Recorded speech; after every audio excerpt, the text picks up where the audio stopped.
दूसरा विवाह कर लो। उत्तानपाद ने बहुत समझाया, देवी यदि मैं दूसरा विवाह कर लूंगा तो आपका जीवन बर्बाद हो जाएगा, आप हमारी धर्म पत्नी है। महाराज उत्तानपाद ने बड़ा प्रयास किया समझाने का, पर महारानी सुनीति जी नहीं समझी। और जब ज्यादा महारानी ने प्रयास किया तो महारानी ने कहा, पिया आपको विवाह तो करना पड़ेगा। मजबूर हो गए, मजबूर कर दिया रानी ने। तो महाराज उत्तानपाद ने दूसरा विवाह किया सुरुचि के साथ में। सुरुचि को लेकर के आए। जब सुरुचि को लेकर के आए तो सुरुचि ने कह दिया, महाराज आपका विवाह जब हो चुका था तो आपको दूसरा विवाह नहीं करना चाहिए था।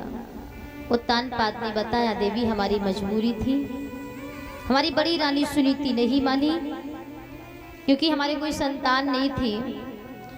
तो महारानी सुरुचि ने कहा, पिया अब आपने जो किया है आपने अच्छा किया है, पर मैं सौत के साथ रहना स्वीकार नहीं करूंगी। महारानी सुनीति को महारानी सुरुचि ने महल से निकाल दिया। और जिसने महल से निकाला तो महारानी सुनीति महल के पीछे झोपड़ी डाल करके रहती है। सुरुचि ने कार्य दे दिया, सुबह से लेकर शाम तक तुम हमारे महल के काग उड़ाओगी, और शेष समय जब मिलेगा तो तुम्हें जौ मिलेगी, उन जौ को पीसकर रोटी बना करके खाना। और याद रखना संसार के लोगों, ये वक्त कदम कदम पर अपनी करवट को बदलता है। पता नहीं किस मोड़ पर कैसा वक्त आपके जीवन में आ जाए, ये उस परमपिता परमेश्वर के हाथ में है। महलों में रहने वाली महारानी सुनीति आज झोपड़ी डाल करके रहती है। सुबह से लेकर शाम तक महल के काग उड़ाती है, छोटी रानी की दासी बन गई है। ये है वक्त। और याद रखना, बड़ा प्यारा भाव कहा है,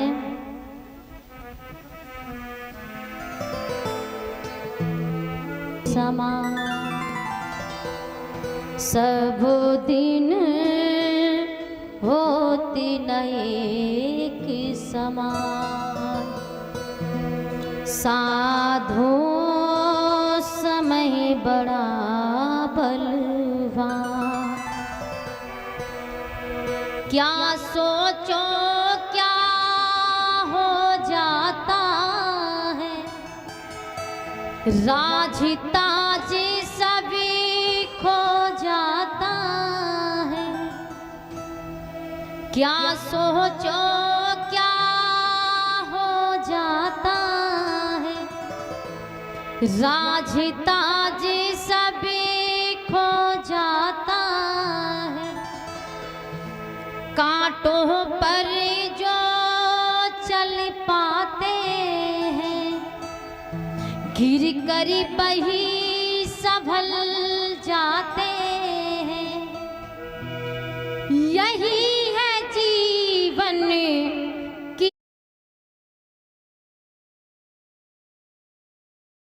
की पहचान, साधो समय बड़ा बलवान। साधो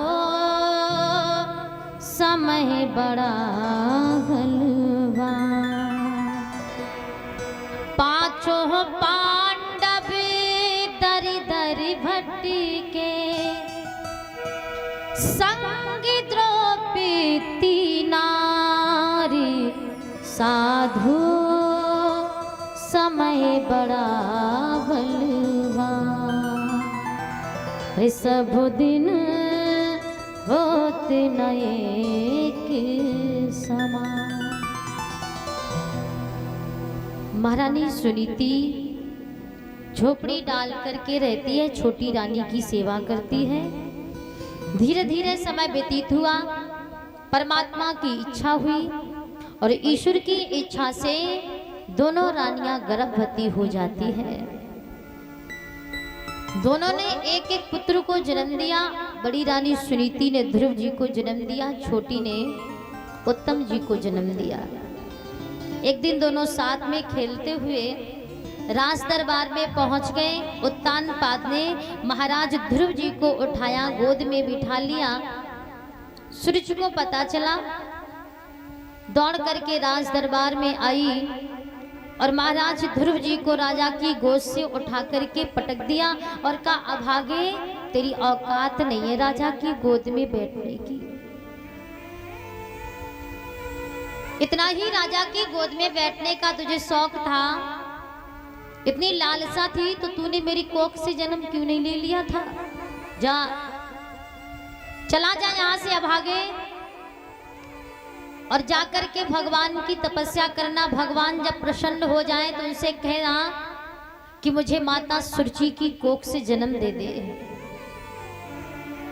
और इतना ही कहकर के महारानी सुरुचि ने ध्रुव जी के गाल पर एक थप्पड़ मारा, हाथ पकड़ के राज दरबार के बाहर किया। और याद रखना कि छोटा सा बालक आज फूट फूट के रोता है। ध्रुव जी आज फूट फूट के रोते हैं। सुरुचि ने धक्का मार करके निकाल दिया और रोते हुए ध्रुव जी चल पड़े। असी कही पकड़ी ध्रुव के मंदिर बाहर दीन धकेली, रोबती ध्रुव मैया ढेंगु आए, माता तुरत गोदी बैठा। माँ के पास ध्रुव पहुंचे। मैया ने कहा, ध्रुव क्या बात है बेटा, आज ऐसी क्या पीड़ा है तुम्हारे हृदय में जो तुम इतना रो रहे हो? क्या बात है मेरे लाल, किसी ने तुम्हें मारा है, किसी ने डांटा है, या कोई और शारीरिक पीड़ा है, किसी ने कुछ बोला है? बता लाल, क्या बात है? ध्रुव कहते, मैया पहले तो तू एक बात बता दे कि मेरा पिता कौन है। सुनीति कहती, लाल कैसी बात करते हो, महाराज उत्तानपाद तो तुम्हारे पिता हैं। माँ तू झूठ बोलती रही आज तक। मैं बच्चों के साथ खेलने जाता हूँ, बच्चे भी रोज यही कहते थे कि ध्रुव तेरा कोई बाप नहीं है, पर मुझे विश्वास था कि मेरी माँ झूठ नहीं बोल सकती मुझसे। और माँ तू बचपन से बताती आई कि उत्तानपाद मेरे पिता है, लेकिन माँ तू झूठ बोलती रही। आज मौसी ने भी मुझसे कह दिया कि उत्तानपाद मेरे पिता नहीं है। ऐ मैया आज मुझे ये बता दे कि आखिर मेरा पिता कौन है। मुझे मौसी ने मारा, मौसी ने मारा, मुझे इसका दुख नहीं है। मुझे दुख इस बात का है कि मौसी ने जब मारा पिताजी कुछ नहीं बोले, पिताजी नहीं बोले, इस बात का मुझे दुख है। आखिर पिताजी क्यों नहीं बोले? और ध्रुव जी कहते, माँ मैया मैया मेरी मैया मौसी ने मुझको मारा है। मौसी ने मारा है माँ। तो मैया समझाती है, बेटे के सिर पर हाथ फेर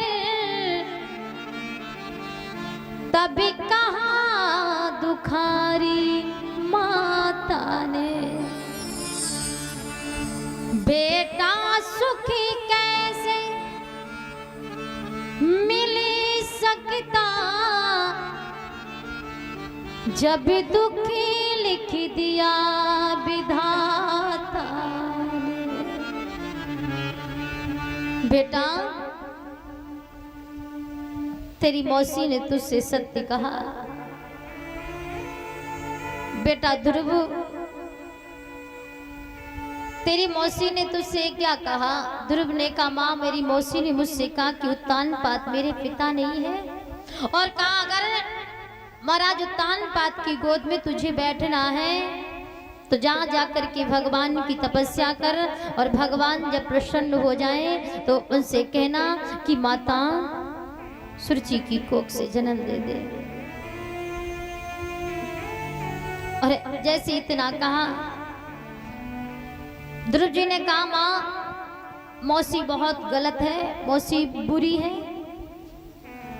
माता सुरीति ने कहा, बेटा तेरी मौसी तेरी गुरु है, तेरी मौसी तेरी दुश्मन नहीं है, क्योंकि तेरी मौसी ने तुझे भगवान से मिलने का रास्ता बता दिया। और बेटा जिसके द्वारा परमात्मा से मिलने का मार्ग मिल रहा हो, परमात्मा से मिलने की मंजिल प्राप्त हो रही हो, तो समझ जाओ कि वो व्यक्ति तुम्हारा दुश्मन नहीं, वो गुरु है। तेरी मौसी आज से तेरी गुरु है, जिसने परमात्मा से मिलने का मार्ग तुझे बताया। बेटा बड़े हो जाना और बड़े होकर के तपस्या करना, परम पिता परमेश्वर की गोद में बैठना। और ध्रुव तो जिस पिता की गोद में बैठने के लिए इतना रो रहा है, वो सांसारिक पिता है, और ये राज जो है ये राज्य भी नासवान है। लेकिन तू बड़ा हो जाना, भगवान की तपस्या करना, तू संसार के उस जगत पिता की गोद में बैठना, उस जगत पिता की गोद में बैठना। ध्रुव जैसे ही ध्रुव ने इतना सुना, ध्रुव ने कह दिया, माँ बड़े होकर नहीं, आज से अभी से मैं तपस्या करूंगा।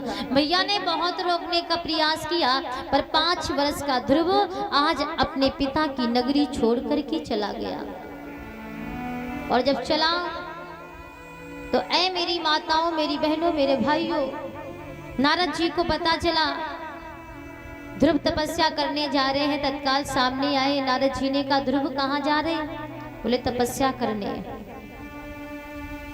बोले आपकी अवस्था भी छोटी है, जंगल में